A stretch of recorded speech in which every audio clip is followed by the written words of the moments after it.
வாருங்கள் சோமயாஜி. என்ன இவ்வளவு பரபரப்போடு வந்திருக்கிறீர்கள்? தங்களை பார்க்க வேண்டும் என்பதற்காகத்தான் தங்கள் அகத்திற்கு வந்தேன். பார்க்க முடியவில்லை. ஆனால் இப்பொழுது தாங்களே என்னை பார்க்க வந்து விட்டீர்கள்.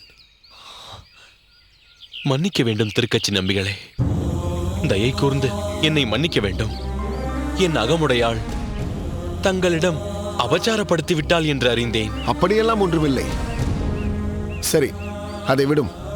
புஷ்பங்களை கொடுத்து விட்டு வந்தேனே, வாங்கிக் கொண்டீரா? வாங்கிக் கொண்டேன். நம்பிகளே, என் அகமுடையாளுக்கு பக்குவம் கிடையாது. அவள் பேசியதை மனதில் வைத்துக் கொள்ள வேண்டாம். ஏன் அதையே சொல்லிக் கொண்டிருக்கிறேன்? அவர்கள் தவறாக ஒன்றும் பேசவில்லை சோமயாஜி.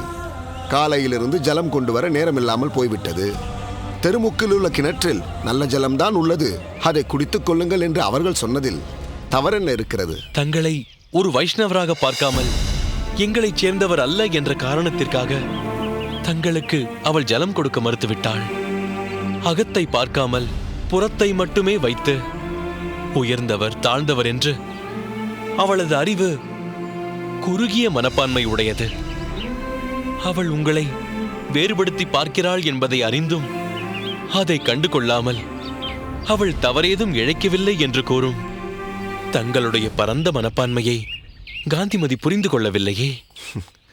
சோமயாஜி, தவறு என் மேலும் இருக்கிறது. என் நிலையை நான் உணர்ந்திருக்க வேண்டும். எங்கு சென்று யாரிடம் என்ன கேட்க வேண்டும் என்ற இங்கிதம் எனக்கு தெரிந்திருக்க வேண்டும். தங்கள் துணைவி காந்திமதி அம்மையார் ஒரு நல்ல குணவதி. ஆச்சாரம் அனுஷ்டானம் அனைத்தையும் தீவிரமாக கடைபிடிப்பவர். தாழ்ந்த குலத்தில் பிறந்த நான் அவரிடம் சென்று ஜலம் கேட்டது என் முதல் தவறு.